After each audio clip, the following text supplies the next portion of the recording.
Shit, I can't work with this man. I cannot work in this environment. I have no idea. Amateur hour. I don't find that out. I don't. I got to do this interview with Mark here in a minute. So why don't you find that out and then Be a problem solver. I don't know. Go to the office. Go to the office. Okay. All right. Bye bye. Put that shit on Yeesh. airplane I mode. wish I could put you on airplane mode.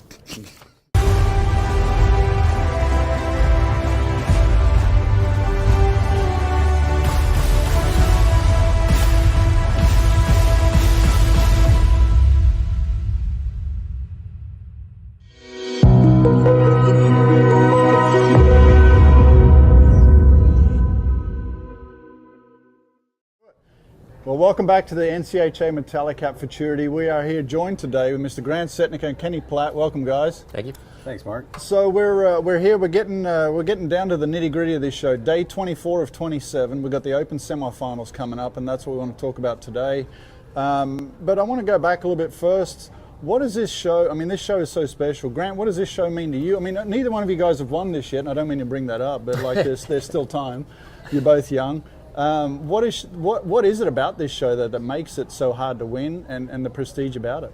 You know, this show is everything. It's my favorite show because it's one of those shows that, you know, it seems like everybody remembers who won the Futurity. Not to say the other shows aren't big, but it's my favorite. And I think it's just because all the horses have never been shown before, and it's everybody's best horse. And then also, you know, the reason it's so tough is you're going from almost 700 horses to 20, so one little bobble and you know, it could cost you advancing. So I think that's why it's my favorite show, and just also to see, like, I personally try to watch every horse in the first go around. And, you know, you'll see people that you might not even know show up with like a really cool horse, and that's the element I like. I think that's the beauty of it is, and we've said it before, is it's such a level playing field at this show. And this first go around, that is the most level playing field we have. Nobody knows the horses. We've seen them at home. We've seen them at pre-works. We have not seen them shown. Yeah, and the fact that everybody only gets to show two is also really cool, because you see some new faces because of that. You know, someone in the top 10 that, you know, will kick your butt any day of the week could have some bad luck.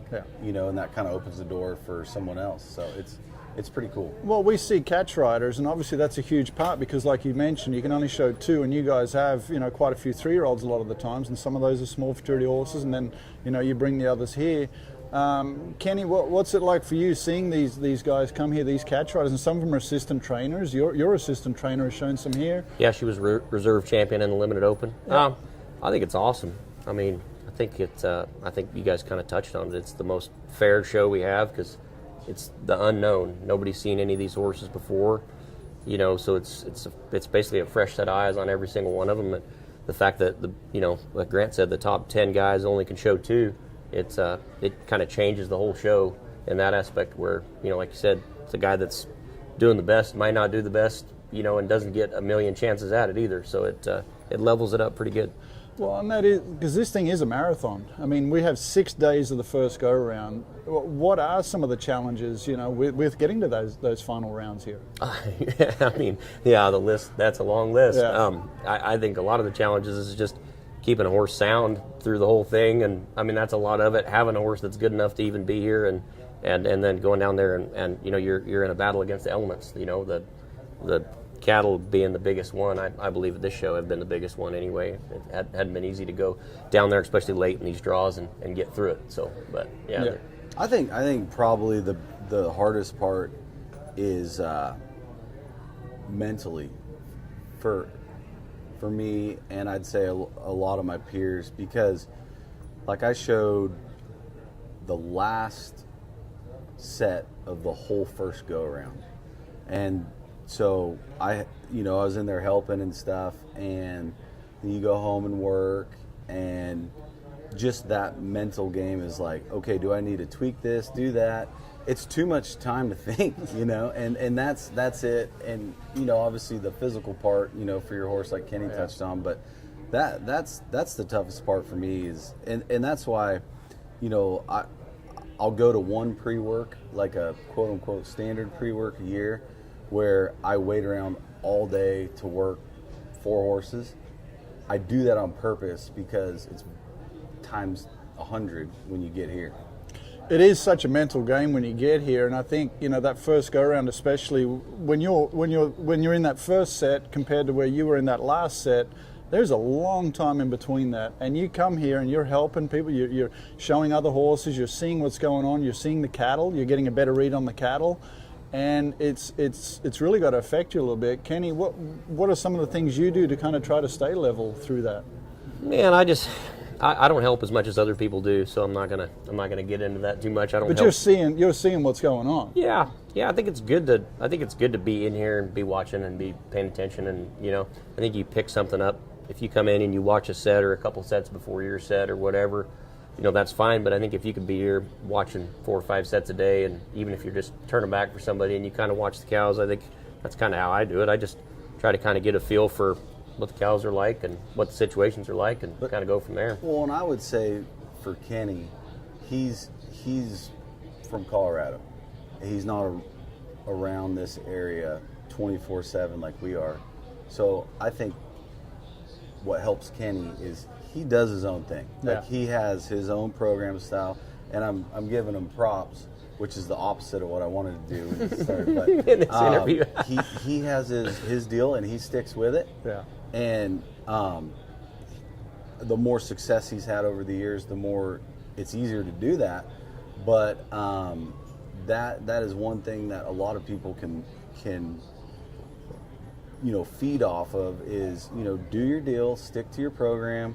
Doesn't matter what this guy's doing or that guy's doing. And I'd say that's what's helped Kenny, just because he's a great friend of mine, one of my best friends, and he comes down to my house. We work a lot during the show together, and we do our own.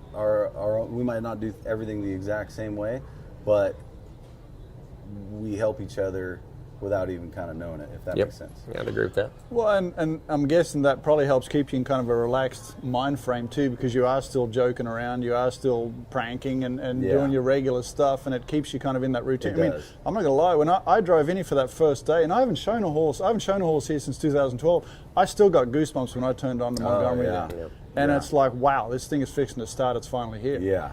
No, that first set, the first day, it's such a, I wouldn't say like a negative feeling, but there's a different vibe because everybody's there. Yeah. And they're like, how are the cows going to be? And it's, every time the draw comes out, I just like pray that I'm not the first horse, Yeah, I hope that never goes away, though. I hope that part of it never goes away. Yeah. So, Well, and that's obviously what makes this show so exciting is the 100%. unpredictability of it, and it's like we talked about, it's the level playing field, and we're seeing the best of the best 3-year-olds coming here, and I think there's a lot of 3-year-olds that are, and like what you touched on before, we see riders and horses that show up in that first go around that nobody had even talked about or mentioned, that now all of a sudden are marking bigger scores, and everybody's kind of watching. Absolutely. Yep. And that's the fun part about it. Well, last year it took a 4:33.5 to make the semis. This year a 4:32. Grant, the cows have been a little tougher. What do you think has kind of played into that whole thing? I try to be a positive guy, but I do think the cows, for whatever reason, it's nothing man-made. They just haven't been quite as good this year, but it's been like that at every show I've been to. Yeah. So I don't know why. I mean, Kenny's the one that has a farmer's almanac, so he can probably tell you. But I have no idea why. They're the same cattle, come from the same place. But it's just the cows, and I think the judging's been great. I think everything's been great. It's just I know personally, like in the first go around for me, it was like no taking chances, showing off. It's like just survive this, get through it, and try to keep advancing. And that's kind of how the second go around was as well. Maybe a little better, but still plenty tough. So I think that's why you see see, and then also, I think, the set of judges we have is a really good set, and they're not really missing much, So if you have a little this or that, that you don't really see that 17 and a half with huge bobbles anymore. I agree with that. Yeah, no, that's it. And speaking of that, now we're going into the semifinals. We've cut it down to the top 76. What are you guys? What's the target score? I mean, last year it took a 19. That's the highest I think it's ever taken. We have no idea, depending on the cat. Anything could happen. But let's say you're early in that first set. What is? And I haven't seen you draw. I can't remember where you guys drew. But set, I think. You're in fourth set, Grant. You've got two back. Yeah, I have one in the third set and one in the fifth set. Well, what is your game plan going in there? Have you got a score in mind that you want to mark, or are you just trying to kind of go through your process and let the? Well, I have this motto that I live by, and it's one cow at a time. If I could choose my score, I'd take it and not even go down there. So 235. Yeah, exactly. So I think to touch on your strategy a little bit, like I'm lucky in the sense that I can watch at least the first two sets and kind of know, all right, like it's not going to take as much this year, or it's taken more. That is the decision when there's 30 seconds left. Are you going to chip a cow, or are you going to kill a little time? But basically, it's the same thing. Trust the process. Go down there, show your horse, and try to not leave it up to the judges. Try not to have that 16 type run. Make them mark you. And I know, Kenny's the same way. We're not going to really do any. I don't think anybody's going to really do anything different. Everyone's going to go for it. 3 good cuts. Well, and Kenny, you've got Arabi back in there. You marked a 217.5 first go, 221.5 in the second go. You've already tasted a little bit of a big score on that horse. That had to feel good and give you some confidence coming into this round. It's a clean slate round now. Yeah, but even in that second round, though, I did get a big score, which that's awesome. But to me, in the second round, especially having that 17.5, the way the Futurity's been the last few years, I like Grant said, you don't want to leave it up to them. Yeah. So I kind of cut some cows that I thought were going to be a little bit more, because to me, that second round, especially where I drew, you don't want to leave it up to them. And when we say leave it up to them, it's nothing negative towards the judging. I think the judging's been great. It's just saying something we tell ourselves, like, make sure you make the next round. Yeah, go cut. Go show your horse. And it's something that's helped me, have some success versus, being so worried about what cow you cut, and you forget to show your horse. Yeah. Stuff like that. Yeah. I think, obviously you are paying more attention to detail. You want to start your run clean. You want to start up out away from the herd. You want to get cut in the middle. You're going through the regular things you got to remind yourself of. But ultimately, like you said, you've got to be clean, but you've got to take some chances too to show your judges you're there to win. You're not sitting back relying on that big score you had in the go-rounds, because it's a clean slate. Yep. And every one of these horses that are showing have got a shot at winning this deal, potentially. Every single one of them. And I think there's a lot of horses that we haven't really seen yet, because, I'll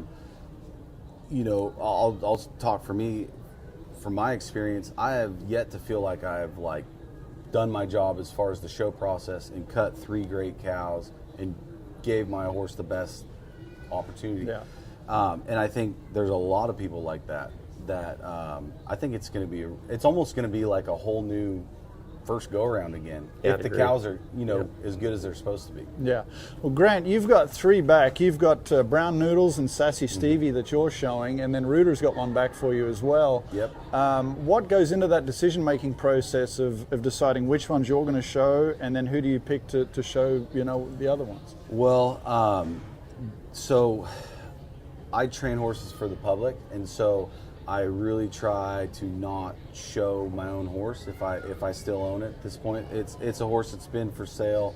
I bought it as a 2-year-old and trained it up, and tried to flip it and make some money. And I still had him at the time. It was time to pick a rider, and so I think I got Reuter a gold Rolex, a fur coat, a couple airline tickets for him and his wife. Yeah. Bribes. Yeah, bribes. How you get good catch riders? Money, cash, and bribes. Yeah. Well, and I know Reuter's a big part of your team too, sitting in the corner down there. Reuter is he is one of my best friends, and you won't meet a better guy. And I was just very fortunate that he had one to show, and then circumstances he was available, and I told him, I said, look, take me out of it, 100%. I want you to ride the best horse you can find down there, and if mine's not it, there's no feelings involved. This is business. But he worked my horse a couple times at some pre-works, and he liked him, so we went with it, and it's worked out well. So it's fun. My dad was a little upset when I told him that John's Root was going to show the horse I owned, and he found out it was Chris and not Megan, but I never told Chris that part. Yeah, well, and getting two back is hard enough, but then getting two back plus your catch ride, that's got to feel pretty good. And we've got 15 other riders that have two back, including all three of the Galleon family. Bo, Wes, and Jody got both theirs back. Reuter did get another horse back as well, so he's got both his back. Brad Mitchell, James Payne, Jesse Lennox, Jose Cruz, Matt Miller, Michael Cooper, Morgan Cromer. And sorry to interrupt, but the crazy thing about Brad Mitchell, tell me the odds on this. He had a 432 on both of them. Yeah. So he probably lost 10 pounds, sweating. And he marked the same exact score on both horses. Yeah. All 4 times he showed. So he marked an 18 on both of them the first round and a 14 on both of them the second round. Wow. Isn't that crazy? That is good for Brad. Look at you, the stats guy, coming in clutch. I'm going to win an Emmy. And like I was saying, Scott Amos as well, Sean Flynn and Steve Olaf. And Steve's another guy that we haven't seen much of lately, and now here he is back in the limelight. Oh, there's so many guys that, like Steve, for example, that might be in a transition, whether they're, moving facilities or, change of sometimes people, try another trainer, however you want to say it. Yeah. Anyone on that list could win this Futurity. I mean, and there's a bunch not on that list that could as well. Well, there's a bunch with one in here, like Kenny, that's got 2. One. You do have 2? Yeah, Monty made it on his. Monty made it on the catch ride. You got the catch ride. That's right. Yeah. Okay. So there you go. That's all right though. But I do. Yeah, we forgot all about Monty. We were so worried about him in the World Finals. Yeah, there you go. Yeah, you've interviewed him enough. Well, what went into choosing Monty for your catch ride? Oh man, the guy shows good. He had a horse get sore. Was able to do it. It's a friend of mine, and obviously shows pretty well. Seems to do all right, so it was a pretty easy choice. Yeah. I think they both trust each other. They do. Like I was telling Kenny, he's been coming down and working at my house, and sometimes catch riders can be, I'll be honest, annoying. Yep. And try too hard. Yeah. And Monty hasn't been down there one time. He knows Kenny's going to have the horse ready, and Kenny knows he's going to show the what out of it. So. There's that, and it's a really nice horse. Yeah, it's a really nice horse. Well, and Monty showed up here last year with his Shaps and catch rode one for Wesley and did pretty well too. This year at the Super Stakes. Yeah. And so he's done that before. He is a Tim Smith protege. He is. He's been watching the Smith and Button series. Another great thing about the Futurity, obviously, is always seeing the new bloodlines coming out for the first time, getting shown. We've seen quite a few, new sires come here. Rolls Royce is one of them. It's got 5 back in the Open semis. And there's several others, but the Stevies, the Metallic Rebels, and we've still got the Metallic Cats, the Dual Smart Rays. What are you seeing there with the new bloodlines coming in? And I really like these Rolls Royces a lot. The Rebels don't. To me, we all know they're really, really good. But these Rolls Royces got a really nice way of working, and you've seen some hashtags here that have been really, really good. I think, a few, more than a few that have been really good. And I think the Dual Race I had one of those that I didn't advance on. It's a very nice horse. I've liked those a lot too. Yeah. But the Rolls Royces have really impressed me. Some really kind of cool, moving, swoopy, nice horses. So. Yeah, and Cool and Hot's another one. Johnny Mitchell had that nice one. And there's several of those. Yep. But These highbrow cats are really taking off too. They're gonna make it eventually. Eventually, they get some good mares to them. Yeah. Yeah. Grant, what are you seeing there with some of the new bloodlines coming in? And obviously, Hashtag's having a better year this year than last year. Yeah. What are your thoughts there? I mean, how important is the bloodlines when you're picking, or is it just pure horsepower you're looking for? Well, I guess what I'm learning in my as I go along this trail is, in the past I think I've been like really picky on how a stud performed and showed, and there's no secrets in this business. We live it, and so we're around all these horses before they become sires. Yeah. And so we try to this that. I'm learning it really doesn't matter. It's all about what their babies do. And there I would say this, there were some horses when I was showing against them, I wouldn't necessarily recommend breeding to them. And now they're babies, I'd be totally okay with it. So that's, I guess, what I'm learning from 1,000 feet above is like, it doesn't, you have to obviously prove that your stallion can do this game, but I wouldn't get too hung up on the details. And I agree with Kenny. The Rolls Royces look really good. And, that's the fun part too. Is there might be a horse in the semifinals that could be like one of the leading sires of all time. So that's awesome.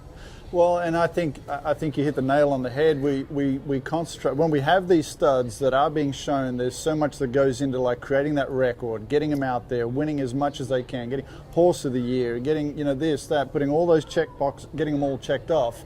But we've got the other sires that have come in that didn't maybe have that great show career, and now all of a sudden these babies are just booming. And I'm just highbrow cat, looking at him statistically, he was not what you would look at as like an outstanding show horse. Right. But he has. We've all seen what he's done, and there's no second guessing that. So I think there's a lot that that goes into like seeing that there's that honeymoon period for when these stallions leave the show pen, and we've got to wait for those 3-year-olds to get there to get shown. And we're seeing that now with with the dual races and some of these others, and obviously in the sales, how hot those horses are over there. And it can go the other way too. I've had horses that I've loved, and their babies aren't, as good as you'd think they would be. Yeah. So it can go both ways. Yeah. So, and with the mares too. Absolutely. I mean, there's a bunch of turnback horses in there that are full brothers and sisters. 100%. Some really good show absolutely. horses. What are some of the highlights that you think you've seen so far? Are there some standouts that you've that have caught your eye? Going through these rounds. Man, I think, and I've been able to help him too. I've turned back for him, but I think Eric Weishart's got a pretty special horse. It's a rebel, isn't it? Yeah, I think, that looks outstanding. And I mean, you can kind of go down the, go down the leaderboard there. There's some really awesome horses, but I think there's going to be, which is what kind of Grant touched on. I think there's going to be some of these, 32s that you could see in the semis with a good draw that could really put it on everybody and make the finals and be a contender. So, that's one that really stands out to me the most out of what I've seen. So. Grant, have you got some that have stood out that maybe you'd seen at the other shows or in the practice No pens? way I'm taking that bait, bro. I'm not saying nothing. Well, I'm not asking for a pick, but I'm just like one that maybe surprised you. Yeah, just a horse you like. I mean, that's what I'm going for. There you go. I'm not going to jinx I'm not jinxing anybody, but I do like that horse. I honestly, back to what I said before, I think it's like almost like a first go around over again.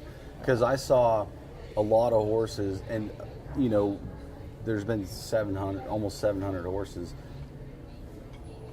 Can't remember if that one made it or not. That type of thing. Yeah. And you're like, do some really cool stuff, and then they marked a 14, and you're like, Yeah. So I'm trying to keep it simple and focus kind of on our camp and my friends, but I'm excited because I think it's going to be like almost like a fresh start. Well, I think it's almost like the next show by now. Like it's like you've shown these horses a couple of times. You've kind of got some confidence in them now, and you've had what have we had 10, 12 days, whatever it's been. But so what goes into that? What are you doing in between from when you showed in that second go around to now getting ready to show on Friday? I think everything depends on the horse. I usually get like soundness checked after that second round's over on these horses, make sure they're sound, give them 4 or 5 days off, and then I go back to working them just like we're at home. because I mean I feel like that's how you got here. No sense in changing it now. You start giving horses too much time off. That's not a good thing either. And like I said, it depends on the horse. Depends on if it's sound or not. But that's usually my game plan is to get it checked out and then at least give it 3 or 4 or 5 days off. Yeah. So. Grant, what about you? Similar to Kenny's, make sure they're up to the vet standards, and then I'll kind of like start over, like a few days of flagging, and then work some cows, but maybe some used cows slow, and just kind of like build into it. Let those horses kind of just get back to that foundation a little bit. I like to save like when I freak out a little closer to when I show. There you go. That's generally better. About an hour before. Burn like 20 fresh cows that morning. Yeah. About an hour before. Yeah. Got to stick like a real man. process. Yeah, like a real man. What is the perfect draw in the semis? If you could pick your draw in the semis, do you have a spot that you every time when that draw comes out you go, man, I hope that's I just want to be in there. I just want to be in there. I've been really, really early, and I've been last. I've been the last horse, and the last horse, it worked out great for me. Yeah. I've been early, and it's been good and bad. So I'm just going to say in there, So. Yeah, I agree with Kenny. I feel like last is a good draw. I agree. Because I can't tell you how many. It feels like 100 times I've been knocked out by Yeah. the last Yeah, horse. So yeah. I feel like there's a lot of 431 and a halves that wish they'd take any one of these draws. So I'm like I have a saying, no bad draw in the finals, no bad draw in the semifinals either. Well, I think it's just once you see a draw, then you make your plan how to attack that draw and execute and do your job to the best of your ability. Now let's talk about finals night. It's a game changer. There's nothing else like it that we see all year round. What's it like for you, Kenny, walking into that building on finals night? Yeah, it's awesome. I mean, it's such a long trip to get here. You know what I mean? So if you can just get there, it's pretty awesome, and it's a great crowd usually, and man, it's pretty neat. Like that's the best way I can describe it. You know what I mean? It's one of those things where you can't wait for it to happen, and then if you do actually get there, it's like, whew, it's pretty neat. Yeah. Do you feel them, Grant, when you're walking down there and crossing that timeline? Do you feel that crowd? Like, is that extra pressure on you right there? Oh, 1,000,000%. Like you can feel the energy in there, and it's a different feeling for sure, and it's unlike anything I've ever felt, and I'd say for me it's a little bit of to me every round is tough, but for me the finals is a little bit like okay, we made it. Not say like you don't do everything the same, but it's a little more like kind of let your hair down, so to speak. It's do or die time. Yeah. It's and you got to take a lot of chances, but you've also got to be as clean and as precise. Yeah. While letting your hair down and letting it all hang out. It's funny you bring that up. The first year I made it, the finals, in the finals I cut cows that I wouldn't ever cut because I'm in the finals. Try to win. Right. And I've learned, like, I'm totally cool with 5th place. Because it was so hard to get to that moment, and I felt like I wasted it by cutting risky cows and took myself out and ended up, I think, last. So a little bit of that plays in as well. Well, how hard is it to stick to it? I mean, you got a game plan going in there for finals night, but how hard is it to actually stick to that game plan without just like what you said, going off and doing something you're not normally doing? Kenny, so it's very easy for him because I don't know what he's doing. Yeah. Well, I think when talking about all that, you've got a plan, you've got cows you want to cut, but you're still trying to get shown. And that's what Grant's saying too. Is like, you have to have situational awareness enough to we have a saying like we don't pick cows, we aim at them. Aim at them. Yeah. And if it's not if it's not setting up perfect, we will auction. You gotta have that feel and that awareness to and the other thing shown. I've learned over the years is they put a few more cattle in for the semifinals and the finals. So in the go-arounds, I mean, it's tough. When you're last, there's two, if you're lucky, two cows you want to cut.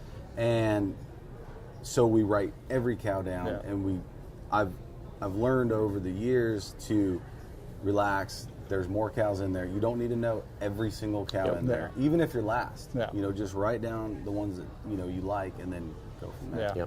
Well, and I think bringing in some of that world finals types, like that hauling mentality of having that, that just to be able to go cut shape a little bit sometimes. If a cow presents itself in a better spot, then that's probably the better way to go. I helped Lloyd this fall. His normal team wasn't there, and I was a fill-in, and the guy's like the GOAT. Yeah. Because he kind of looks like one, and he's the best ever. Got a little bit of that look. Yeah. But he will not mess up a cut. No. And even if it's a 5-time rerun, if his fresh cow bolts, he's gonna he's not gonna take himself out. And it really helped me. Yeah. I think that's key, and and touching on that a little bit more, Kenny. There's some guys in here that haven't been here before. Mm-hmm. What have you got some advice for somebody like going into this round now? Obviously, the pressure's building, and I said it earlier. I think cut well. You just said it. Cut good. No very good run that you ever really see starts off with a bad cut. Yeah. It's the first thing we do to lower or make our score better. Yeah. And I think any young guy needs to put a cow on the outside, drive it way up there, try to cut it at a walk, and be clean. And I think that's the best way to start your run. That's great advice, but terrible answer. Yeah. Switzerland. What you're asking is, the hardest thing for both of us coming up and learning was you got to block everything out. Yeah. You got to just remember, your horse doesn't know what's up, the cows don't know what's up for grabs. Yeah. You have to block everything out and go do your job. And if you for me, it was hard when I was like for someone like Kenny's helped a kid like Case in York. I think it's his first time in the semis, and he's got a nice horse and probably feeling, like I got a shot, and I would be telling him, just block everything out and go do your job, because it's very easy to listen to, the voices in your head that want, I don't know what you call it, the devil on your shoulder or whatever. Yeah. And you got to just, positive things happen to positive people, block everything out and go do your job. Yeah. Trust the process. And I think, just from my little bit of experience, to me, the first go around of the Futurity seems like you're cutting in a 10-acre pasture. And when you get to that finals night, it feels like you're in a little 40-foot round pen. I mean, everything with the crowd and everything around you. It sure does. And it speeds up your timing. And I think, you have to mentally slow yourself back down and slow as fast. I mean, I think Lloyd said that, the GOAT, obviously another good comment from him, but slow as fast. But I think that's something too that to me has always stood out, is like you get to just over anticipating everything and going too fast. And absolutely. And it's interesting you say that, because it does almost feel like a different arena in the night of the finals. Oh yeah. Because there are so many people, and it just that was the biggest thing that I remember from that, and that's why I brought that up. But I think for somebody that hasn't been there before, doing that. Well, 27 days, we're almost to the end of it. It's been a long couple of weeks with amateurs and non-pros, and now we're getting down. The money's up for grabs, and this is the part while we're all here. But then next Monday, the gas gets let out of the balloon. What are we doing next week? Driving. Driving. Yeah. What are you listening to? What are your tunes you're listening to on the way home? Cody James. I'd cover it all, honestly. Yeah. Mostly a lot of like late 90s and early 2000s rock usually. Yeah. But listen to some of the other stuff too. Yeah. All right. Yeah. And then 60s rock. Yeah. Kenny 60s. Kenny knows his old rock. Little Hair Nation. Yeah, a little In bit. fact, this morning he was quizzing me. I had it on Classic Rewind. Oh, yeah. And he was quizzing me on every song that played. Yeah. So he knows. A few hours in the truck. Get your music trivia down. Yeah. But little downtime over Christmas. Yeah, a little downtime over Christmas. Not a ton of it, but I got a pretty easy schedule here. I don't have a lot of amateurs. I don't have any amateurs at this show, and I had one non-pro. So during this time, I've just kind of been work as usual. Hadn't really been that bad for Put me. on some clinics at GS Cutting Horses. Yeah, exactly. Every morning. Yeah, a little musical trivia, that kind of thing. We've yeah. been waiting on the Platt Setnicka Yeah, videos. well, We we're haven't getting seen one step any. closer, one step closer. Grant, what are your plans? Obviously, despite what happens here this week. I'm just trying to stay focused till it's over, and then I always plan on taking a break, but it seems like everybody starts shuffling horses around, and new ones coming in, and this and that. So once all that's over, we're definitely gonna Katie and I are gonna go somewhere and take a break and go see family, and there you go. I'd like to go somewhere warm and hang out on the beach for a while. Warm, evening walks on the beach. Yeah, Yes. yeah, you're that guy. Yes. Yeah, yeah. Yes. Go back to your roots. Exactly. Yeah, exactly. We all have to channel that a little bit. Yes. Well, we've got the Open semifinals coming up on Friday, starting at 2 p.m. You're going to be sure and want to tune in for that. It's going to be a great show. And sometimes, often the semifinals are better cutting than the finals. Sometimes, I would not miss the semis. The semis is definitely not something to miss. So lots of action left here. Be sure to tune in to CHC Live Scoring. And guys, thanks so much for stopping by today. Really enjoyed the conversation. And be sure to cheer them on. They need every bit of it. We do. Thank you. Thank you.